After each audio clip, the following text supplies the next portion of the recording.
Hi అండి. ఈరోజు మనం కొబ్బరికూరు గోధుమ నూకతో బూరెలు తయారు చేసుకుందామండి. చూడండి, కళాయి పొయ్యి మీద పెట్టుకొని అందులో కొబ్బరికూరు గోధుమ రవ్వ బాగా ఎర్రగా వేయించుకోవాలండి. కొంచెం దోరగా వేయించుకోవాలండి.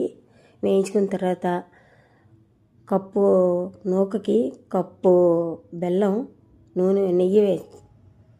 నీళ్ళు వేసి బాగా కలిపి లిక్విడ్లా తయారు చేసుకోవాలండి. పాకం కాదండి, అది మామూలు కరిగినంత వరకు ఉంచుకోవాలండి. కరిగిన తర్వాత నూక వేసి ఏదైతే మనం వేయించుకున్నామో ఆ నూక అందులో వేసి బాగా కలపాలండి. ఉండలు కట్టకుండా చూసుకోండి. ఉండలు కట్టకుండా బాగా కలపాలండి.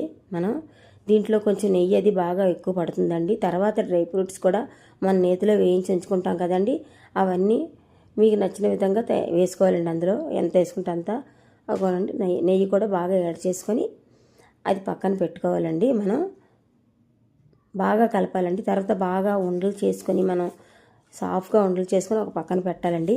పెట్టిన తర్వాత కప్పు బియ్యానికి కప్పు మినప్పప్పు నానబెట్టి ఉంచుకున్నది ఏదైతే ఉందో అది రుబ్బు తయారు చేసుకోవాలండి. మిక్సీ పట్టి ఉంచుకోవాలన్నమాట.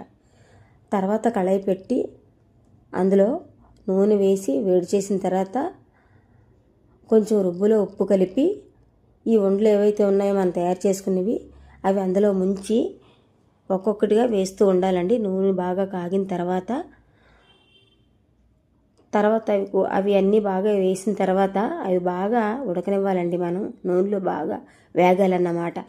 వేగిన తర్వాత నెమ్మదిగా అవి తిప్పుతూ ఉండాలండి. నెమ్మదిగా తిప్పాలండి, లేకపోతే మనం పెట్టిన సోయా ఏదైతే ఉందో అది పైకి వచ్చేసే అవకాశం ఉంటుంది. అది అయిన తర్వాత ఎర్రగా వేయించాలండి, అంటే గోల్డెన్ కలర్ అన్నమాట. అలా వేయించి తీసి పక్కన పెట్టుకోవాలండి. వేడివేడిగా బూరెలు రెడీ అండి. మీరు కూడా తయారు చేయండి.